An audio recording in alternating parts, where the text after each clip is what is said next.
Të ndalemi pak edhe kohëve të fundit, po ka shumë raste të dhunës në familje, vetvrasje mund të themi. Cila është arsyeja pse po ndodh kjo? Depresioni, ankthi, nervoza?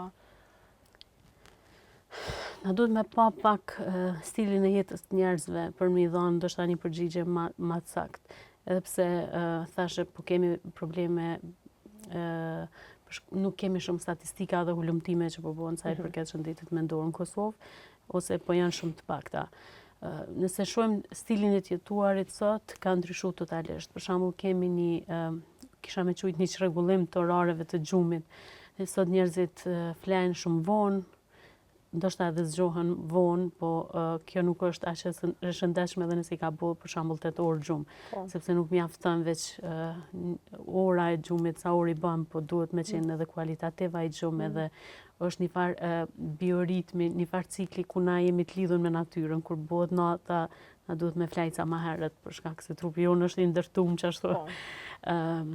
E sot për shumë tri që janë rrjetet sociale, deri në orët e vona, besa edhe musha, jo veç trit, po edhe mushat e tjera, edhe fëmijët edhe më të vjetrit, komplet e kemi ndryshuar stilin e jetesës. Kjo na ka bë të jemi më të vetmuar, na ka bë të mos ndjehemi shumë pjesë e botës, jemi në rrjete sociale, po nuk jemi në kontakte sociale. Kemi një presion social të jashtëzakonshëm për me qenë sa ma luksoz, për me jetu në luks, për me bë pushime luksoze, për me pas veshje luksoze.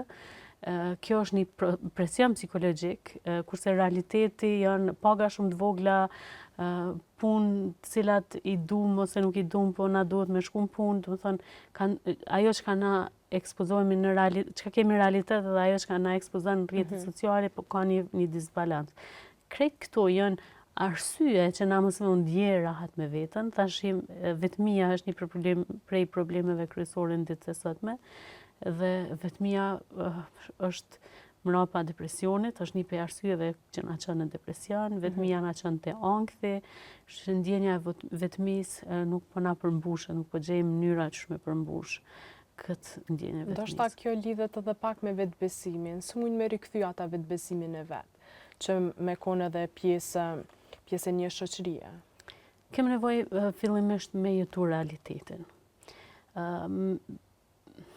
Me flajt mirë, po heri theksoj shpesh këtë çështjen e gjumit, sepse është tepër e rëndësishme për shëndetin mendor.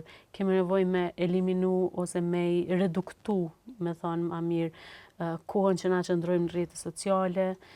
Kemi nevojë me u kthy aktiviteteve në natyrë, sa më shumë kontakt me natyrën, sepse kjo na bën mirë, mandej edhe për shëndetin tonë psikologjik edhe ato fizik.